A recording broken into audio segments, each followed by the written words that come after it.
presentació del minicicle d'Austeritat com coartada. Fa 15 dies ja tinguem la primera amb la presència d'Abel Lacalle. Aquesta segona amb Pedro Arrojo, que ens parlarà de la privatització de l'aigua. Pedro Arrojo, per a molts no necessita presentació, per als més joves sí. En l'actualitat és professor emèrit, professor jubilat del Departament d'Anàlisi Econòmica de la Universitat de Saragossa i les últimes dècades s'ha dedicat als temes d'aigua. La nostra relació, si no recorde mal, ve del 94, quan es celebraven les jornades d'economia crítica a València i vingué un grup de gent de Saragossa, encapçalat per Pedro, hacia València a presentar qüestions relacionades amb l'economia de l'aigua.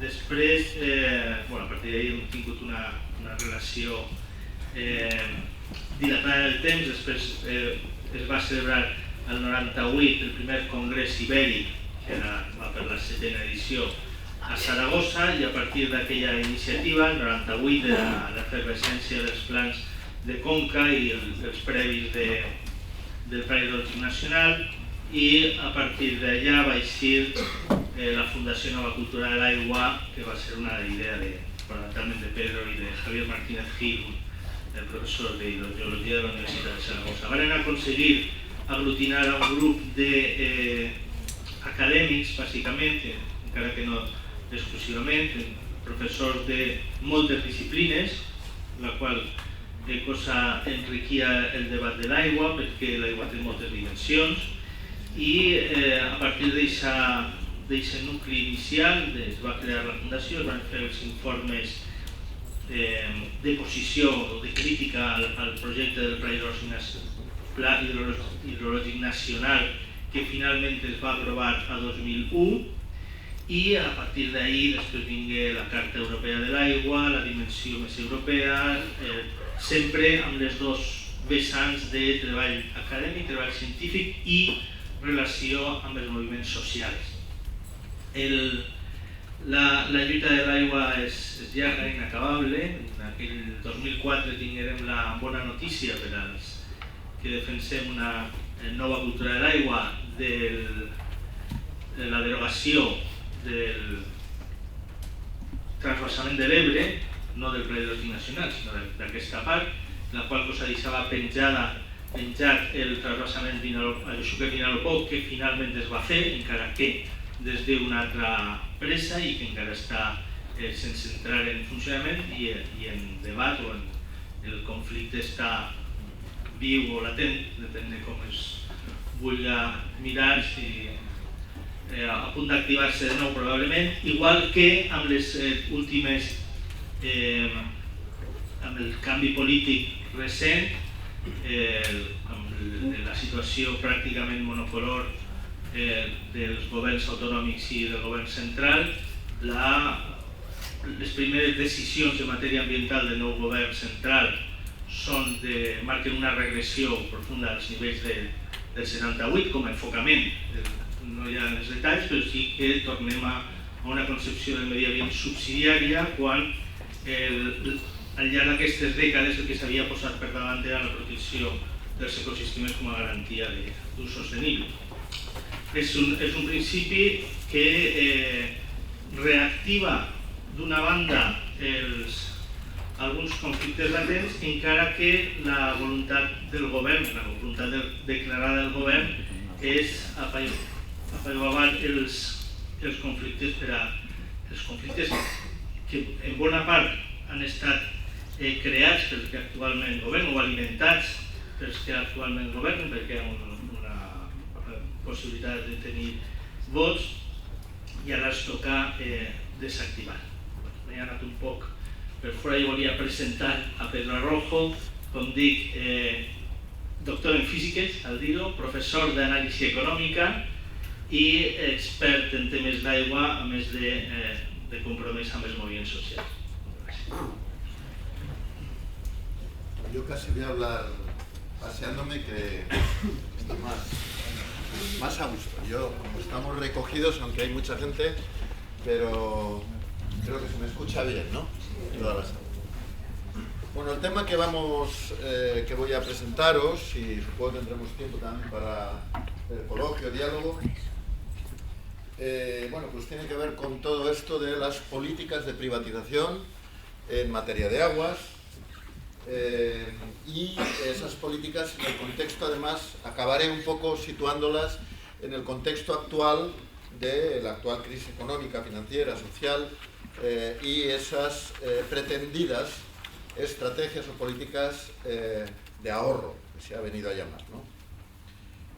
Lo primero que querría hacer es situaros un poco los distintos tipos, a grandes rasgos, distintos tipos de modelos de privatización en materia de aguas que hay en el mundo y que se han generado en las últimas décadas, para desembocar en el que es dominante, en el que está, digamos, más vigente, ¿no?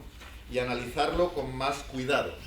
Analizar un poquito, si queréis, os presento las ideas generales. Primero, de qué estamos, cuando llegue a ese punto de analizar esos procesos, esos modelos de privatización, de qué estamos hablando, de qué tipo de valores estamos hablando cuando hablamos de privatizar, en concreto, los servicios de agua y saneamiento. ¿Qué tipo de también, cuando ya veréis que es un modelo el modelo dominante, el modelo que está presente de manera más activa, es un modelo muy sutil, muy elaborado dentro de los procesos de privatización, y entonces no es evidente las claves de poder y de negocio que se mueven al amparo de ese modelo. Entonces lo explicaremos. En esa línea acabaremos desarrollando los principales argumentos de los que se sirve tanto el sector privado, las grandes empresas que mueven el sector, como el propio Banco Mundial, que lo ampara, y los gobiernos de tipo nacionales, regionales o locales, que en el mundo argumentan, digamos, la bondad de ese tipo de modelo. Y por último, acabaremos centrando cómo se está moviendo, cómo está aprovechando, por así decir, las fuerzas dominantes que defienden este modelo, cómo están aprovechando el contexto de crisis para, como solía decir cuando hice la mili, eso que nos explicaban, de la mejor defensa es un ataque. Y bueno, pues en este caso estamos en una situación en donde el modelo entra en crisis y de repente ataca más que nunca. Y encuentra en la coyuntura de crisis una ventana de oportunidad para lo que estaba planteado desde hacía años, o estaba intentándose, o de una manera contradictoria promoviéndose hace ya bastante tiempo, ¿no? Bien, ese será el itinerario de lo que os voy a presentar. Mirad, en primer lugar, qué tipo de modelos de privatización se han movido y se mueven, siguen vigentes en buena medida. Todo lo que llamamos el modelo neoliberal, en los primeros tiempos, cuando surgen las primeras ideas, se empiezan a presentar, en aquellos años les llamábamos los Chicago Boys, ¿no? Las ideas de los Chicago Boys, y en aquellos años pues emergen y tienen una ocasión privilegiada de ensayar esas ideas, esas teorías, esos planteamientos, esos modelos, de ensayar, de hacer un ensayo en vivo en un país completo, que es Chile. Es un tiempo de dictadura, es la dictadura de Pinochet, y entonces se ensayan en toda su dimensión en un país completo las ideas en materia de aguas, y es la ley de aguas chilena, que además en la transición se encargó Pinochet de dejarla, fijaros, una ley aparentemente que para nada tendría que estar, como os voy a decir, vinculada a la Constitución, de manera que para cambiar la ley privatizadora del agua en Chile hay que cambiar la Constitución, o sea que es muy difícil, pues hay unas mayorías que es muy difícil siquiera de conseguir. Bien, pues por esa ley se instaura un modelo que privatiza materialmente de facto, más allá de los aspectos formales declarativos, privatiza de facto los ecosistemas. De manera que si tú estás en Chile, actualmente sigue vigente por la razón que os he dicho, no ha habido forma de modificarlo. Si tú estás en Chile y quieres una nueva concesión de aguas, antes, hasta hace poco, tenías que acudir a Madrid a comprarla, ahora tienes que acudir a Roma. Porque quien es propietario efectivo de buena parte, por ejemplo, del 90%, el 80 y muchos por ciento de los ríos de la Patagonia, por poner un ejemplo, es Endesa. ¿De acuerdo? Entonces, Endesa España, que en estos momentos pues, tiene, digamos, capital mayoritario italiano. Bueno, para que os hagáis idea. Ese modelo, no voy a insistir más, si tenéis interés, pues en el debate se matizan cosas y las sé precisar. Ese modelo no se ha extendido, de manera que esa visión de privatización prácticamente hasta lo que es el ecosistema, hasta lo que es el recurso mismo, no se ha extendido. Me dijeron el otro día, a raíz de una charla, y lo desconozco, pero lo digo simplemente, que se estaba ensayando prácticamente a imagen y semejanza actualmente en Honduras. Dictadura también, y no sé si es verdad, ¿no? Yo solo me lo dijeron en el público, un hondureño me dijo, señor, eso que dice es verdad, pero no, en Honduras bueno, no lo sé. La verdad, me extraña un poquito, aunque siendo una dictadura puede ocurrir, ¿no? Pero digamos que ni siquiera el Banco Mundial lo auspicia, vamos a decir, no es que lo critique en público. Segundo modelo, en el tiempo, fue el modelo Thatcher. No en todo el Reino Unido, creo que Gales quedó fuera, rechazó, pero el resto del Reino Unido es el modelo que implantó Margaret Thatcher, y entonces ahí los ríos, el agua es pública, son públicos, pero se privatiza las infraestructuras de agua y saneamiento, de manera que toda la red de agua y saneamiento de la región metropolitana de Londres se le entrega por un precio simbólico, se transfiere a una empresa privada que es Thames Water, y desde entonces pues ya la gestión y la propiedad de las redes son privadas, ¿de acuerdo? Hay que decir, en honor a la verdad y por completar un poco el modelo británico, que siguiendo como mínimo un poco también la tradición británica, se estructura un regulador de cierta entidad, de cierta potencia, que es Ofwat, ¿no? Que vigila, vamos a decir, precios y ciertos parámetros del servicio.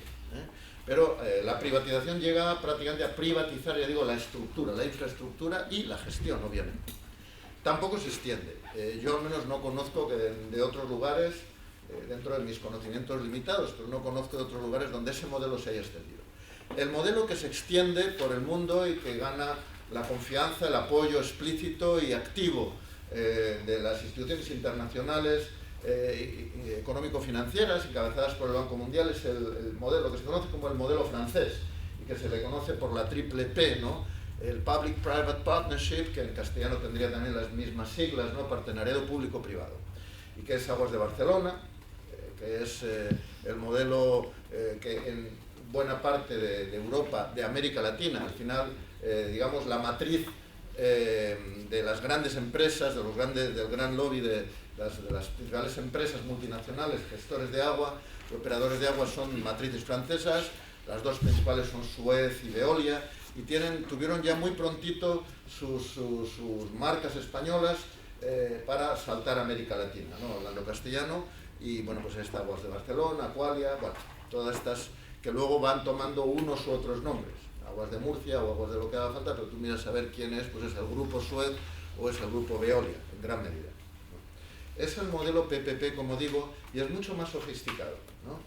De manera que cuando tú, no solo lo que ellos escriben, cuando yo he tenido ocasión de tener un proyecto de investigación en donde tuve ocasión de hablar directamente con los directores, con el staff de dirección en París, y ellos te dicen claramente, nosotros no tenemos ningún interés, podemos relativizar lo que te digo, pero vamos, en principio su política actual, no tenemos interés en privatizar el agua. Tenemos tampoco interés, ni mucho interés, en privatizar infraestructuras pesadas de largo proceso de amortización, como son redes urbanas, cosas de esas. No tenemos eso, que sea público nos parece razonable, y además nosotros no tenemos interés en ello, al menos eso te dicen. Y en gran medida su política lo confirma. Nosotros somos buenos gestores, te dicen, ¿no? Entonces nosotros estamos por que nos asignen, nos concesionen la gestión, ¿vale? Y cuando miras un poco cuál es el modelo y de lo que promueven, en ocasiones están lógicamente dispuestos a recibir una concesión sobre la base de una compañía íntegramente privada, propiedad íntegramente del grupo, pero no necesariamente. De manera que allí donde hay una cierta presión o vigilancia política, social, una cierta desconfianza hacia el privado, le ofrecen al político de turno, al ayuntamiento, a la Diputación, digamos a la autoridad pública competente en materia de la gestión de aguas, que suelen ser los ayuntamientos, les ofrecen la posibilidad de hacer empresas mixtas en donde la clave es el partenariado público-privado. Y ahora veréis luego los argumentos. Pero la realidad de lo que son esas empresas no ponen gran dificultad en no tener mayoría financiera. De manera que, bueno, es lo que oiréis en Madrid ahora a la presidenta de Madrid, ¿no? A la Esperancita, ¿no? Diciendo, no, yo voy a mantener, nosotros vamos a tener mayoría pública. No hay ningún problema, la empresa no va a poner ningún problema. 51% público, 49% privado. Yo he visto incluso privatizaciones de este tipo, es 60-40, ningún problema. O sea, no hacen la clave no está en la mayoría financiera. Si analizáis entonces cómo se articulan las dinámicas de poder, luego hablaremos de las dinámicas de negocio, en lo que conozco, que es muy limitado, cuidado, a lo mejor la gente que lo estáis escuchando y gente que puede no solo contradecirme, sino a lo mejor dar otras informaciones más detalladas o más profundas de las que yo pueda aportaros. La clave del control de poder sobre el negocio se sitúa no en la mayoría financiera, sino en el control de la información, mucho más sofisticado. De manera que cuando analicéis un contrato de este tipo de PPPs, ¿no? De Public-Private Partnership, analizad las cláusulas que se refieren a quién va a ostentar la responsabilidad de la gestión y por tanto los flujos de información en la empresa. Ahí es donde aparece la exclusividad del lobby privado, de la empresa privada. Y el argumento siempre está en torno a dos formatos que siempre ya se han estandarizado. En este caso se suele emplear, porque es dominancia francesa, el argumento del savoir-faire, ¿no? Cuando vas en términos ingleses, pues el know-how, ¿no? Es en definitiva el argumento de que esto es muy complicado, esto es tecnológicamente muy sofisticado y requiere de la profesionalidad, del expertise, de la capacidad, del savoir-faire, del know-how que aportamos pues esta gran empresa, esta multinacional Suez o Vivendi, o bueno, en este caso Veolia, ¿no? Aguas de Barcelona, Qualia. Por ahí va la cuestión.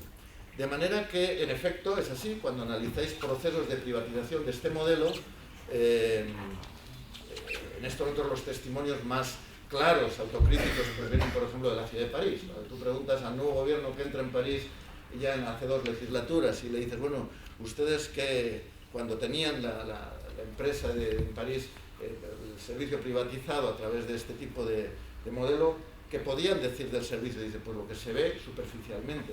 Ustedes conocían, usted, el alcalde, usted conoce, o tiene alguien de su equipo que conozca y que pueda realmente controlar el servicio, pues a los 5 años ya no hay nadie que controle aquello, ¿no? De hecho, la empresa a la que tú contratas, pues puede ser, aunque seas una gran capital como París o como Madrid, pues la empresa que tú contratas para llevarte los servicios puede tener una envergadura económico-financiera pues 30 o 40 veces la que tú manejas, y además de carácter transnacional, con lo cual los mecanismos, digamos, de movimiento de información reservada, con las claves de organización de esa empresa y de ese servicio, quedan fuera del control operativo real de los ayuntamientos que controlan, o sea que pretendidamente tienen que controlar ese servicio que al fin y al cabo sigue siendo responsabilidad pública, aunque tenga una gestión privada. Esa es la primera cosa que quería explicaros, porque políticamente, yo conozco políticos que de una manera honesta entienden que no pierden el control de la empresa.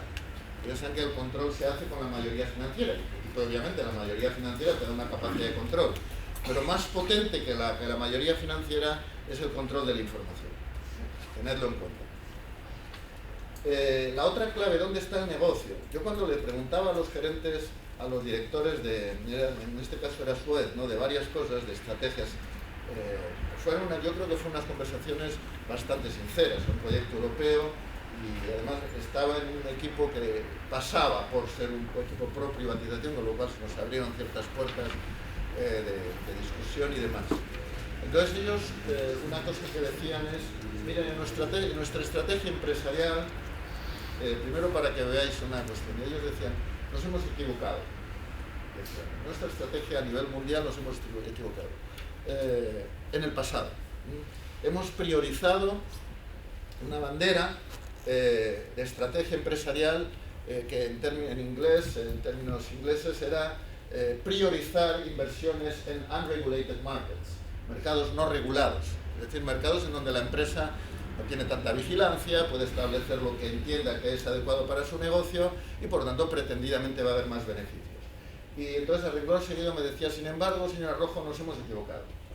En países donde no hay mucha regulación, pero al mismo tiempo hay rebeldía social, falta de control social, se nos vuelve en contra la falta de regulación. Preferimos tener algo más de regulación, pero que la cosa sea más estable, ¿no? América Latina ha sido un desastre para nosotros, salvo honrosas excepciones, me decía, y de hecho nos volvemos. Y entonces decía, bueno, ¿y cuál es su estrategia actual? Entonces, nuestra estrategia tiene una nueva bandera, un nuevo lema, que es Reliable Markets, es mercados fiables.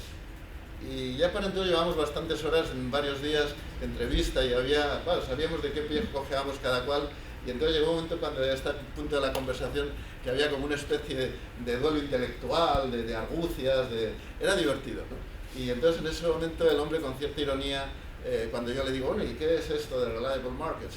Y me hace así, me pone la mano el hombre y dice, querido amigo, Reliable Market yo se lo voy a explicar, mire, es La Habana, Cuba. Eso quiere decir que los viejos comunistas cubanos son serios en esto y pagan a final de mes. Y dice, exactamente, señora Rojo. ¿Y dónde más? Y dice, pues mire, le voy a explicar. Todo lo que era el bloque soviético, particularmente Rusia, es un reliable market. Digo, ¿eso quiere decir que la mafia rusa a final de mes paga convenientemente? Dice, exactamente, señora Rojo. Y yo me dio una versión y dije, mire, si yo fuera accionista de esta empresa, le tendría usted de gerente, en efecto, de director. Lo hace bien. Es verdad, ¿qué voy a decir, no? Además, es verdad, estás hablando de una empresa cuyo objetivo no es el de las hermanitas de la caridad. Hacer negocio, en principio, vamos a decir, dentro de ciertos márgenes de legitimidad, que en todo caso, desde ciertos enfoques estarían cuestionados, ¿no? Pero bueno, este era el enfoque.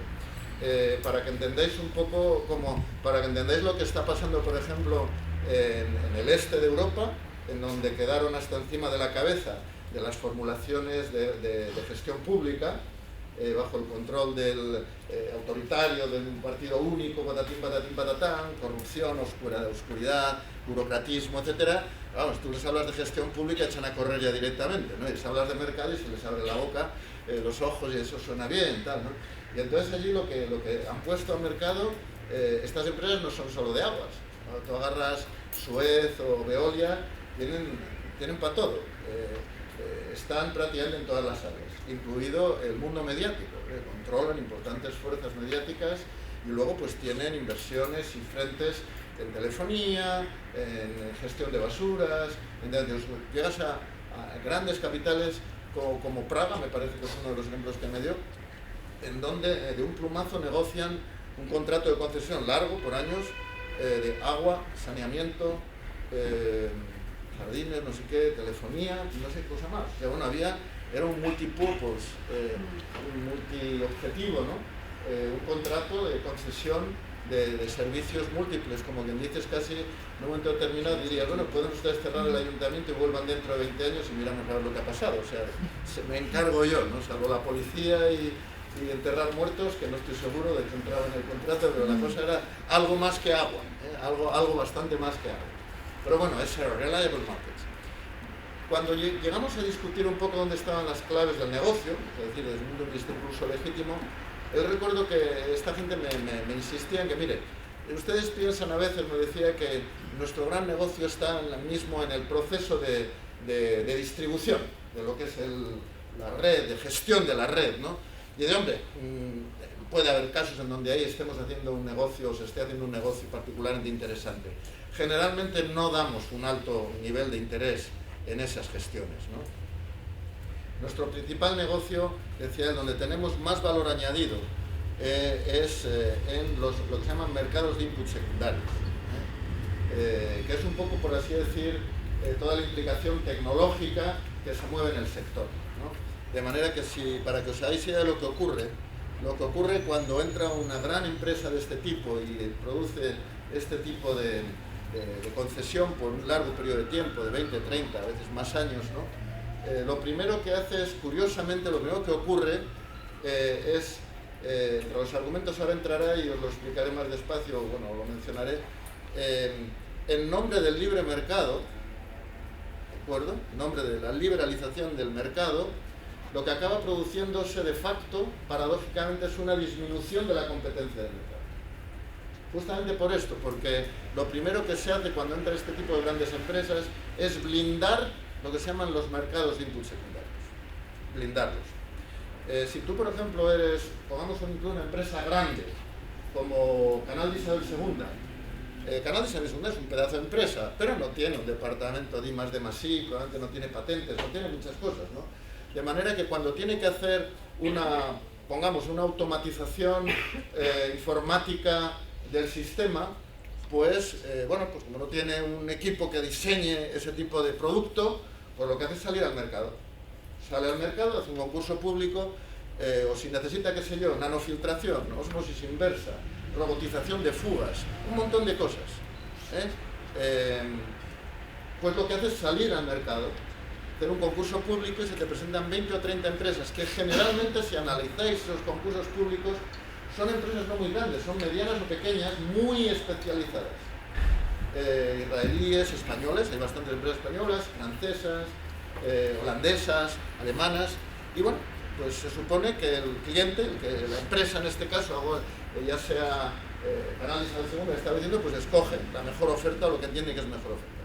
Cuando entra Aguas de Barcelona, eso queda blindado por 40 o 30 años o lo que sea, porque el grupo tiene empresas, tiene patentes, tiene tecnologías, y por lo tanto no las somete a concurso público, sino que directamente le dice al alcalde, mire, que hay que automatizar las redes o que hay que robotizar fugas, y bueno, ¿y qué? Pues mira, aquí tengo un producto excelente que es de la empresa y tal, ¿y cuánto vale? Pues tanto, pues ya está.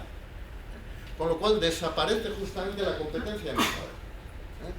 En un momento en donde tú has teorizado que a través de la liberalización lo que vas a conseguir es mayor competencia y por tanto mejores precios y mayor eficiencia, te encuentras paradójicamente que ocurre lo contrario. Esto que era un argumento que ya conocía de atrás, cuando yo lo planteaba, ellos lo reconocían, decían, en efecto, tenemos el valor añadido más importante, lo tenemos en los mercados de input secundarios.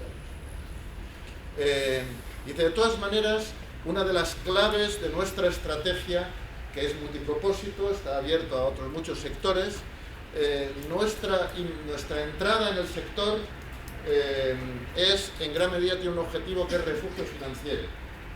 Es decir, tú tienes un sitio donde tienes una inversión segura por 20, 30 años, clientes absolutamente seguros y en donde el riesgo compensa otras zonas de mayor beneficio, de mayor intensidad de beneficio, pero de mayores riesgos.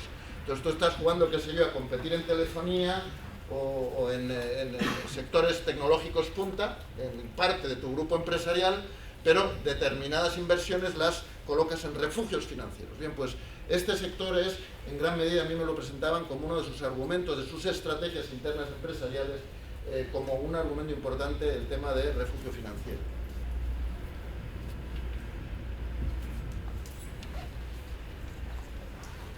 Los argumentos, algunos ya han empezado a emerger. Mirad, los 4 grandes argumentos que se vienen presentando desde hace tiempo y que son motivo de controversia. Yo os lo voy a presentar y voy a dar mi contrarréplica, pero en todo caso seréis muy dueños de ver los pros, los contras y de ver hasta qué punto os convence o no, o podemos debatirlos. El primer gran argumento, y que ahora es muy muy relevante porque adopta desde mi punto de vista ya perfiles de cinismo inaceptable, y no lo emplean tanto ahora en este momento, pero ha sido empleado y siempre está también en los papeles, es el de llegamos desde el sector privado a socorrer financieramente las exhaustas arcas públicas. De manera que ya es necesitamos extender las redes, esto muchas veces en el tercer mundo, ¿no? Pues en Argentina entraron así. El Ayuntamiento de Buenos Aires no tiene capacidad de hacer los kilómetros de red que hay que hacer, no tiene capacidad. En Uruguay no hay capacidad, en Bolivia no hay capacidad. Aquí llegamos nosotros con dinero fresco, capacidad inversora. Primer argumento, frente a las depauperadas arcas públicas. Luego hablamos de cada uno de ellos. Segundo, lo he citado ya, a través del libre mercado incentivaremos la eficiencia y por tanto bajaremos precios, mejoraremos el servicio. Tercero, frente a la oscuridad, la opacidad del burocratismo de la gestión pública, que desemboca en muchas ocasiones incluso en corrupción, nosotros aportamos el dinamismo y la transparencia del mercado, del libre mercado. Y por último, el argumento que también ha salido, miren, grandes ciudades sobre todo, son de una complejidad tecnológica y de gestión empresarial que desborda las capacidades de las obsoletas capacidades públicas, ¿no? Entonces necesitamos estas grandes empresas, el savoir-faire, el know-how es imprescindible. Los 4 grandes argumentos. Os lo repaso rápido desde mi punto de vista y por favor no os pleguéis a mi punto de vista. Mantened también vuestros puntos de vista distintos, que pueden ser opuestos, y seguro que será mucho más divertido el coloquio final. El tema de ser un socorro financiero, una inversión financiera, luego lo hablaremos en la fase actual, lo voy a acabar, lo que tramo a cabo del contexto de crisis actual, pero tradicionalmente todas estas décadas atrás, simplemente una cuestión, simplemente no es verdad. Y ahora hablo de empirismo, no de opinión, empirismo, hay varios trabajos, yo os recomiendo si tenéis particular interés. Hubo un proyecto europeo al mismo tiempo que se hacía en el que yo estaba involucrado, Esteban Castro dirigió Primos, ¿no? Que fue un proyecto apoyado fundamentalmente una observación y valoración empírica de lo que habían sido ya más de una década de privatización en países como Argentina. Bueno, había 6 o 7 países, la mayoría eran latinoamericanos, algunos creo que había africanos. Yo recuerdo los datos, bueno, y esta era una de las conclusiones empíricas. Yo cuando hice las entrevistas, coincidió casi en el tiempo, en privado sí que me reconocían lo que ahora voy a decir, ¿no? La constatación empírica de todo el proceso, de todo el tiempo de privatización, por ejemplo en Argentina, es que el lobby privado no invirtió propiamente dinero. El lobby privado lo que hizo, de manera que el 90 y tantos % de las inversiones que se produjeron en el tiempo en que estuvo privatizada la gestión de aguas en Argentina, pues por el ejemplo que recuerdo ahora más, el 90 y tantos %, si no lo recuerdo mal, siguió siendo inversión pública en todo lo que fue un desarrollo de redes, saneamiento y demás. Lo que ocurrió fue, primero, el Banco Mundial desbloqueó fondos que estaban condicionados a que se privatizara, que a mí me parece un insulto democrático, que un banco público ponga como condición para auxiliar a otra entidad pública, ¿no? La condición de que haya vigilancia contra la corrupción o lo que sea, razones sociales, que se privatice. A mí me parece un escándalo, pero estamos haciendo lo mismo con el Banco Central Europeo, luego lo hablaremos. Bueno, entonces se puso esa condición y cuando se privatiza, el Banco Mundial libera y entrega los créditos, pero esos créditos cargan sobre la deuda pública argentina o uruguaya, de manera que son gestionados por la empresa privada, pero cargan sobre la deuda pública. Con lo cual, bien, se produjo esa inversión, pero fue pública, y otras, la mayoría fueron públicas. Cuando yo le hacía esta pregunta a la dirección, en este caso de Suez, ellos me decían, mire señor Rojo, no es cierto, nosotros no somos financiadores, nosotros no somos un banco, nosotros no vamos a financiar, nosotros vamos a hacer una buena gestión de la financiación, que es distinto. Somos buenos gestores, pero nosotros no tenemos dinero, ni estamos interesados en hacer inversiones de largo plazo.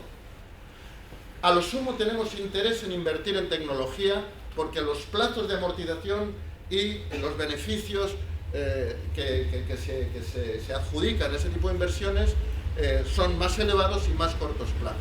Por ejemplo, una desaladora, estamos interesados. O una inversión en una planta de ósmosis, de depuración de no sé qué o tal, estamos interesados. Pero, por ejemplo, invertir a 40 años vistas en una extensión de kilómetros de red, En principio no decimos que no lo hagamos nunca, pero no es nuestra prioridad empresarial. Eso entendemos que debe ser un reto público. Y nosotros lo que haremos es administrarlo bien. El segundo argumento es el de la eficiencia por libre mercado. Mirad, este tipo de servicio, ese argumento del libre mercado, bueno, se emplea muchas veces y algo de verdad hay en genérico. Yo a mí si me dicen que por libre mercado va a funcionar esto y que se liberaliza la telefonía móvil, bueno, solo pediré una cosa de las que por ahora no veo claro que esté funcionando, y es que los grandes que van a copar este mercado no se pongan de acuerdo entre ellos y haya verdadera competencia. Hoy por hoy me da la impresión que es más lo contrario, pero bueno, esa condición. Pero lo que ocurre es que en el sector del que estamos hablando simplemente no es verdad, no hay competencia en el mercado. Justamente la gestión de aguas, de los servicios urbanos de agua y saneamiento, se caracterizan como monopolios naturales, que se pueden gestionar desde una entidad pública, desde una entidad privada y de muchas formas, pero hay un solo gestor y por tanto no hay posibilidad de competencia en el mercado, sino a lo sumo de competencia por el mercado, es la terminología que se emplea. De manera que en el mejor de los casos, que muchas veces ni siquiera eso, se compite por la concesión una vez, y una vez que la consigues, tú eres el gestor de ese mercado, del servicio por 20, 30, 40. Cuando en las facultades de economía explicamos cuál es la eficiencia de la competencia por el mercado, solemos decir que no es eficiente, que es falaz. Incluso llegó a haber unas declaraciones muy sonadas del director del Banco Mundial, el responsable del Banco Mundial en Brasil, que hablamos en declaraciones públicas en el periódico de Sao Paulo, uno de los periódicos como La Joya de Sao Paulo, en donde decía justamente a propósito de estas cosas, cuando nos encontramos con la disyuntiva de privatizar o no servicios que se van a gestionar en todo caso como monopolios naturales, no es eficiente la competencia por el mercado y por lo tanto recomendamos hacer modelos de gestión pública participativa. Supongo que lo echaron, de director no lo echaron, lo mantuvieron, pero quiero decir, lo digo como un ejemplo que si vais, bueno, que tiene sus argumentos incluso de técnica económica, no es ningún secreto, ¿no? En muchos casos ni siquiera se compite por el mercado, sino que se adjudica en el despacho del señor alcalde, y no digo por corrupción, no digo que el señor alcalde se meta dinero al bolsillo, sino que simplemente se negocian unas condiciones estupendas que nadie va a igualar y tal, y se adjudica a no sé quién que nos va a dar tales y tales y tales y tales, ¿no? Eso muy a menudo en el mundo es así. Pero en el mejor de los casos se compite por el mercado. Y eso no aporta eficiencia, ni verdadera competencia. El tema de la transparencia del mercado frente a las opciones de gestión pública. A ver, hay que decir una cosa. La gestión pública no es garantía de casi nada. Si a mí me pedís ejemplos de gestión pública mala, aquí mismo tenéis uno bien cerca, ¿no? No hay que irse ya ni muy lejos, ¿no? Hay un montón. De opacidad a montón, de corrupción también incluso. Si me pedís en el lado privado os voy a dar también otros cuantos ejemplos. La casuística no te lleva a conclusiones significativas, pero sin embargo tened en cuenta una cosa: una empresa, una institución pública, por su propia naturaleza, está llamada o tienes la legitimidad ciudadana de exigirle transparencia ante la ciudadanía. Otra cosa es que lo consigas o no, pero lo puedes pelear y por su propia naturaleza tú puedes exigir cuentas públicas. Cuando esa empresa es privada, justamente por ley, por constitución, se protege la privacidad de la información de la empresa. De manera que tú no puedes pedirle a la empresa que se abra en canal y que te explique. Digamos, la única transparencia absoluta a la que está obligado el director o el gerente de una empresa de ese tipo no es ni siquiera ante la asamblea de accionistas, sino que es ante los principales accionistas. Ahí sí se tiene que abrir un canal y explicarlo todo, porque si no lo sacan del cargo. Y eso está protegido por ley.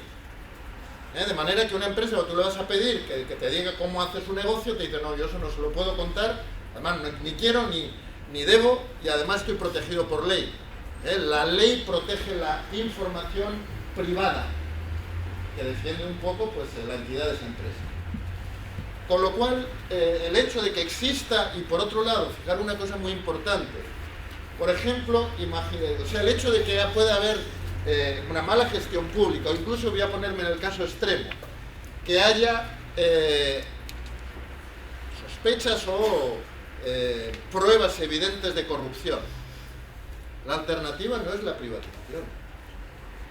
O sea, imaginaros por un momento, por no poneros un ejemplo acá o en Zaragoza, imaginemos que en Zaragoza hay pruebas o sospechas fundadas de que hay corrupción en la policía municipal.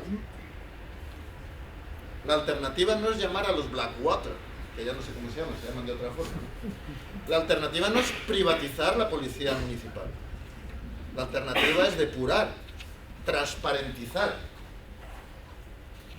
de manera y controlar ese servicio público con transparencia. Y hay herramientas legales, políticas para hacerlo. ¿De acuerdo? Entonces yo creo que eso es lo que hay que reflexionar. Si en un momento determinado tenemos un servicio de aguas oscuro que no entendemos, que no nos cuentan y que al final incluso es corrupto, lo que tenemos es que depurarlo y transparentizarlo, democratizarlo. Entre otras cosas, tener en cuenta siempre una cosa. Si digamos que la corrupción se genera en los entramados públicos, pero si en un entramado público corrupto introduces un gestor privado, lo que haces es simplemente no solucionas el problema, no solucionas el cáncer que tiene el sistema, lo realimentas. Es decir, ahora el que paga la corrupción es el que llega y paga al correspondiente corrupto para tener el espacio de negocio correspondiente. Digamos que el origen de la corrupción no tiene por qué ser la empresa privada, será probablemente la institución pública. Pero cuando en una situación de corrupción entra una dinámica de privatización, lo que hace es alimentar desde el sector privado la corrupción pública que existe. Y desde luego hay también responsabilidades privadas, pero las centrales son del aparato público. Pero eso no se resuelve con la privatización. Y por último, respecto a la complejidad tecnológica, al savoir-faire, al know-how, bueno, eso es, yo no sé aquí hay gestores públicos o no, que sepan cómo se hace la gestión de una empresa de aguas. Vamos, no estamos hablando de ir a Marte, estamos hablando de hacer una gestión que no tenemos más que ir por el mundo y ver si se puede hacer de la gestión pública, evidentemente sí. Y desde la privada también, no es un problema tecnológico. Tenemos excelentes ingenieros, tenemos excelentes directores públicos de empresas o privados y es una cuestión que se puede perfectamente hacer. De hecho, si en el lado un poco mundial del sector nos hicieran escoger un ranking vamos a decir, de excelencia en los servicios públicos de agua y saneamiento, la primera línea del ranking lo que vas a tener son empresas holandesas, suizas, suecas y alemanas. Y son públicas y pequeñas. Públicas y pequeñas. A veces locales. En muchos casos con alianzas regionales para llegar a obtener ciertos niveles no exagerados de dimensiones de economías de escala, que se dice, ¿no? Pero pequeñas, muy vinculadas al territorio, muy vinculadas a sus clientes, que en el fondo son sus ciudadanos, son sus propietarios, son sus patrones, muy vinculadas, por ejemplo, en Centro Europa, a algo que no es patrimonio de la tradición, vamos a decir, de la izquierda, sino que tiene un origen anterior y muy vinculado a las burguesías ya de tiempo, recordad un poco la rendición de Breda, los tercios de Flandes, ¿no? La rebelión de las ciudades, de las burguesías, que a veces eran ciudades-estado, ¿no? Una vez que consiguieron librarse del rey, de los españoles y demás, era mi ciudad. Entonces hacían un ayuntamiento más grande que la catedral, para que se supiera quién manda en la ciudad, ¿verdad? Si vais por allí por Flandes lo veis, ¿no? Un ayuntamiento más grande que la catedral, para saber quién es el nuevo poder. Y entonces se generó algo que con el tiempo se ha llegado a conocer en Centro Europa como el Municipal Welfare State, el bienestar municipal, ¿no? El estado de bienestar municipal. Era un orgullo burgués de que mi ciudad era más limpia que la tuya, que mi ciudad genera servicios a mis ciudadanos más buenos que los tuyos, ¿vale? Entonces eso, llevado a la modernidad, hace que, por ejemplo, Holanda no haya siquiera permitido, y fíjate, lo está mandando a la extrema derecha, creciendo y mandando a la derecha, en Holanda no han permitido siquiera, desde el lobby de las propias empresas públicas locales, ni siquiera introducir el debate de la privatización. Yo, como anécdota positiva, y a lo mejor ha cambiado en los ultimísimos años, Holanda, estoy hablando de Holanda, en Suiza pasa igual. En Holanda yo recuerdo que cuando hicimos este estudio, y era un equipo que había un poco de todo, pero el director era más pro privatización, era un proyecto europeo, ¿no? Y entonces algunos entrevistábamos a los grandes, pero claro, cuando eran empresas pequeñas hacíamos una encuesta y la mandábamos, ¿no? A 30, 40 empresas holandesas, y de todos los países nos llegaron respuestas, no todas, con un 30% contestaba, los cuestionarios y tal. Y de Holanda no nos venía ninguna respuesta, ¿no? Y entonces, a través de uno de los socios holandeses de las universidades holandesas, digo, ya, por favor de investigar qué carajo está pasando, ¿no? Es que no contesta nadie, que no funciona la estadística. En la siguiente reunión que tuvimos volví a decir, no van a contestar. Se ha corrido en la profesión que somos un equipo de investigación pro privatización y han decidido colectivamente no contestar las encuestas. Yo alucinaba colorines, ¿no? Y era la derecha, ahora la derecha y la izquierda, porque ahí era un poco una cosa que... Esto aquí es como si dijéramos ahora, vamos a privatizar la policía municipal. Estoy seguro que derecha e izquierda, muchos sectores de la seguridad pública se molestarían, dirían, ¿pero qué va a ser esto? No, hombre, ¿pero qué pasa? Que no... Había una especie de dignidad colectiva, ¿no? Algo así, no lo sé, no me hago idea, ¿no? Del todo. Pero fue así, esta fue la anécdota. No conseguimos una sola encuesta de Holanda, ninguna sola. Y era una encuesta, como hacen ustedes, que quieren, que no quieren, que tal. Bueno. Con esto, en definitiva, lo que quiero decir es que, bueno, esas empresas, ¿por qué son eficientes? Pues mirad, porque el problema no es de tecnología. Justamente la tecnología está en el mercado. Pero no está en discusión el libre mercado en tecnología. Eso no está en discusión. Lo que está en discusión es quién controla la gestión del servicio, que es distinto.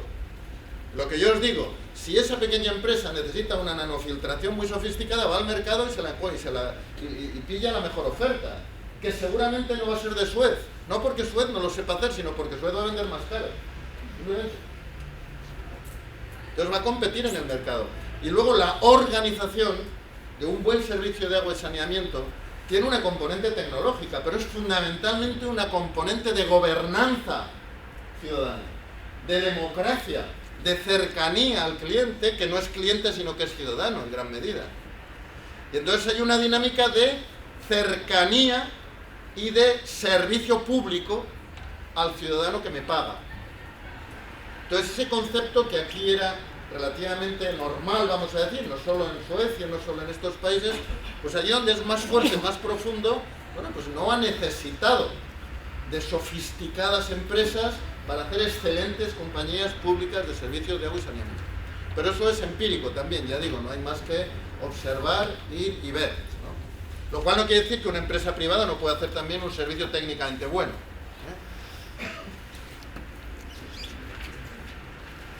Último apartado de los comentarios que quería haceros.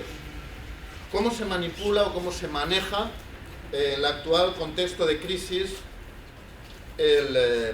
toda esta cuestión que viene de mucho más atrás, de la privatización de los servicios de agua y saneamiento y de otros servicios? Eso no es nuevo. O sea, llevamos ya varias décadas de presión desde esa lógica neoliberal en donde, por ejemplo, en el tema del agua, se argumenta, puesto que el agua de calidad, no el agua en general, el agua de calidad la estamos haciendo cada vez más escasa y es imprescindible, es muy valiosa, reconozcámosla de una maldita vez como un bien económico. Y la mejor forma de gestionar los bienes económicos es a través de la lógica del mercado. Es un poco el argumento. Detrás de eso llega el servicio. Y dice, bueno, el servicio es lo mismo. Dejémonos de bobadas y de politicismos y tal y cual, ¿no? Un servicio de aguas es un servicio como el de telefonía, como el de transporte aéreo, o como el de transporte por carretera. Es un servicio económico. Y vamos a dejarnos de tontadas, liberalicemos y que el mercado entre aquí a poner orden. Es un poco el argumento. Y la sanidad, lo mismo,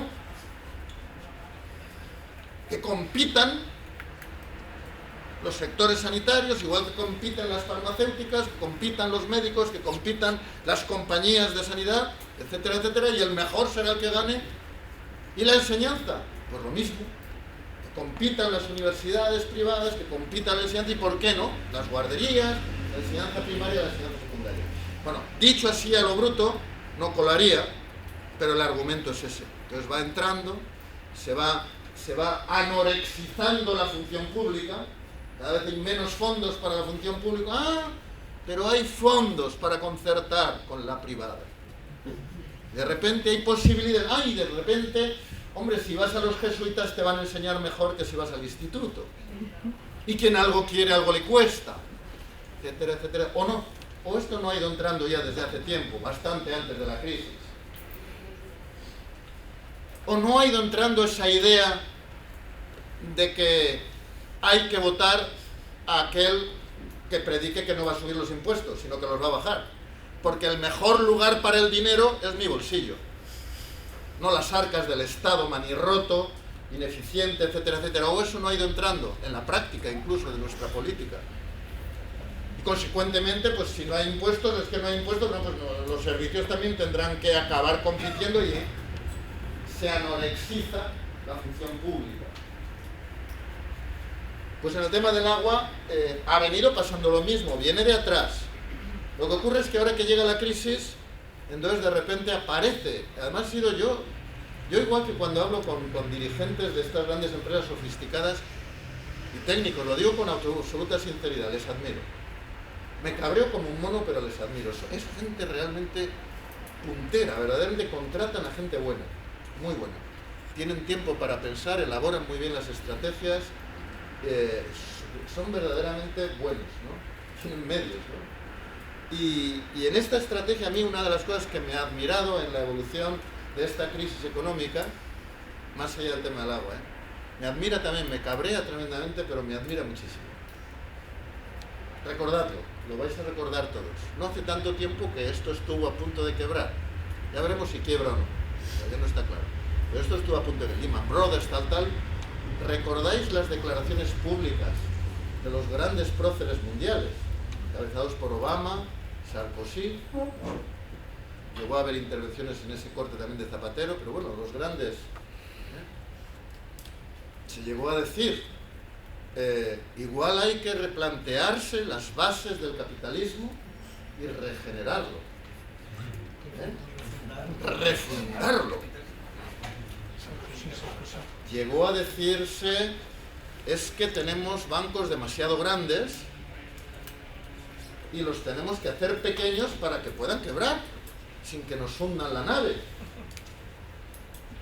Se llegan a decir cosas de las que dices, oye, ¿y ahora qué dicen? Y dices, no, lo contrario. No, dicen lo contrario ya. Y nadie discute aquello que... O sea que en un momento en donde no solo Lehman Brothers, es la cabeza, la puntita del iceberg. Incluso ahora, se ha visto en Bankia, pero si analizáramos la banca sana, Banco de Santander, por estar aquí cerca, BBVA, y analizáramos realmente lo que hay dentro, yo hablando con gente que no lo dice en público, pero en privado son amigos, es un buen amigo del Banco de España, y dice, mira, actualmente el sistema financiero en Europa y en Estados Unidos está técnicamente en quiebra. Entonces nosotros sacamos las cuentas reales de lo que hay, es quiebra. No hay duda ninguna. Claro, porque estamos escondiendo eso para ver si somos capaces de reflotar el sistema. Vale, pues en un sistema en donde la banca está en quiebra técnica, en donde se ha hecho una burbuja de falsa riqueza descomunal, en donde no sé la proporción si era 3/4, 4/5 de la deuda, de la burbujita, es privada, Pues en un pispás, de repente se nos pide y se decide, con una aquiescencia de las sociedades, porque parece que no hay otra solución, que hay que inyectar miles y miles de millones públicos, de los que no existían, para que no se nos hunda la banca privada. Miles y miles de millones, en algunos casos a fondo perdido. Ahora vendremos con aquí en este caso se acabará haciendo el banco malo ese, que decía un chiste el otro día, papi, eso no es una redundancia. Bueno, pues el banco malo, ¿no? Pero fijaros, porque os hagáis una idea de lo que está pasando, y ahora hablamos del Banco Central Europeo, que se me reunió en Barcelona el otro día. En los últimos meses, 3-4 meses, 1 billón con B, castellano, español, 1 billón de euros al 1% para la banca privada. 1 billón es 1 millón de millones. Para que nos hagamos idea de las dimensiones, porque sabemos lo que vale un automóvil, pero esto ya se nos pierde, nos da igual, ya cuando hablan de muchos miles de millones, cerramos la entendedera, pues no entendemos nada. Para que os hagáis idea, cuando se lanza la gran crisis, se descubre el gran agujero de la deuda pública griega, bueno, pues ese agujero, lo que acaba de poner el Banco Central Europeo hace 3 meses a disposición de la banca privada es 30 Grecias. 30 Grecias. O sea, con la 30ª parte, tú agarras a los griegos y les dices, venga, lo habéis hecho muy mal, vamos a dar palo, vamos a poner orden aquí, vamos a ver cómo discutimos, pero aquí tapamos este agujero porque si no va a ser un desastre para Europa. 30 veces eso. Y ese dinero que acaba en manos del BBV, del Banco Santander, del Deutsche Bank, etcétera, etcétera, en buena parte, con una mano lo agarro al 1% y con la otra parte compro deuda pública del Reino de España y por el camino me gano un 4%, un 3%, un 5%. Es decir, dinero público se produce por una intermediación financiera, ya solo la intermediación se chupan un 3 o un 4%. Y te dicen, cuando hablas con los responsables de esto, te dicen, hombre, es que hay que financiar el agujero con dinero público. Cuando se plantea privatizar aguas de Ter Llobregat, o cuando se plantea privatizar la sanidad, o cuando se plantea privatizar el canal de Isabel II, las empresas que van a privatizar piden dinero, y lo piden a los lobbies bancarios que están detrás, ni más ni menos. ¿Y qué dinero aparece fresco para privatizar? Pues el dinero que viene del Banco Central Europeo. De manera que nos compran nuestra casa con nuestro dinero y encima nos cobran un 5% por la gestión. No entiendo cómo lo aguantamos, porque esto es público. Esto no es una denuncia mía, esto lo reconocen los periódicos, con normalidad absoluta. Con un descaro cínico que yo me extraño, los únicos que aparentemente se escandalizan y montan el pollo sois los del 15M. Y como sois jóvenes os atrevéis a decir como los niños las grandes verdades. Es que los mayores ya no nos atrevemos, por realismo político, no sé por qué. A mí me parece un escándalo. Entonces, claro, este argumento de que el dinero privado llega en auxilio del público, ahora lo dicen con sordina, con vocecita más pequeña. Pues claro, con la otra voz están diciendo que se necesita dinero para Bankia, que se necesita dinero fresco de Europa, dinero público, etcétera, etcétera. Entonces a mí me parece una vergüenza. Una vergüenza que se esté produciendo ese flujo de dinero público, ¿no?, en circuitos que lo que hacen es cerrar, digamos, el circuito de lo que es unas políticas de privatización que vienen de mucho más atrás de lo que es la crisis económica. Es decir, lo que fue difícil hacer en situación de normalidad, cágate lorito, está siendo posible en plena crisis. Es admirable. O sea, yo les admiro. Me cabrean, pero les admiro. Qué listos son o qué impotentes somos toda la sociedad. Está en cuestión la democracia, porque que no seamos capaces por ahora de reaccionar a unas evidencias tan descomunales cuestiona nuestra capacidad democrática de autogobierno. Y una última reflexión antes de iniciar el diálogo. Mirad, yo creo que hay que impugnar la mayor. La palabra ahorro está siendo mal empleada. La palabra, mejor más que la de ahorro, austeridad. Hace 4 años, 3 años escasamente, ser austero era ser antisistema.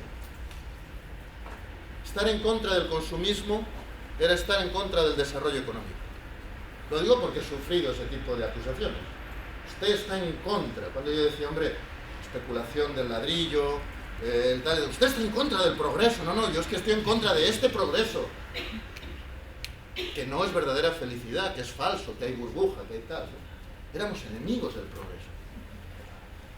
Los que defendemos con crisis y sin crisis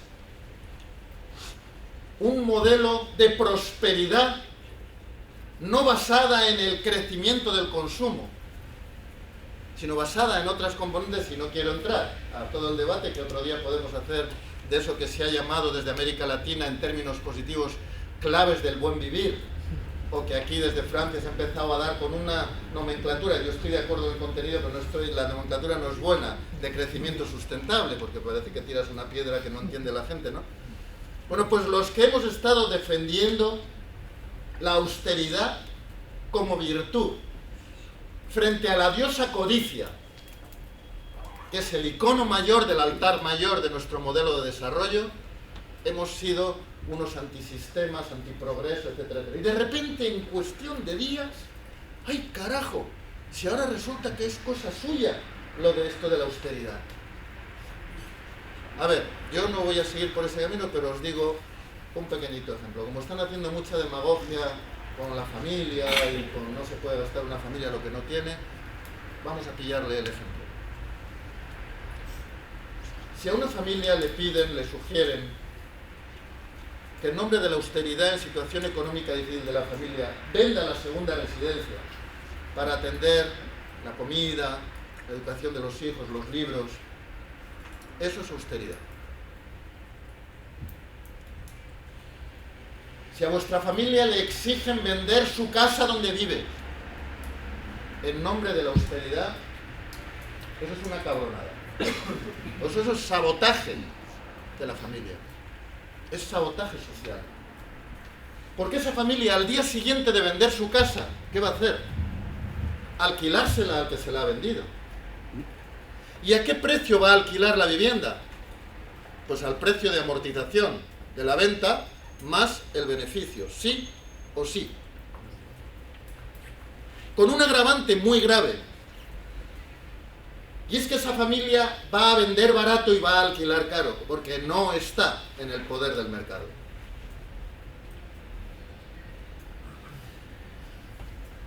Cuando la Generalitat de Cataluña venda ATL a Aguas de Barcelona, que es una cosa que no es solo responsabilidad de la actual Generalitat, sino que viene de ya más atrás, pero la van a culminar estos. Al día siguiente de vender ATL, Barcelona va a usar los servicios de ATL. ¿Y cuánto van a pagar los ciudadanos por el servicio? Pues la amortización de lo que haya invertido Aguas de Barcelona, más los beneficios que consideren conveniente. Eso no es austeridad. Eso es sabotaje social. Pues nada más.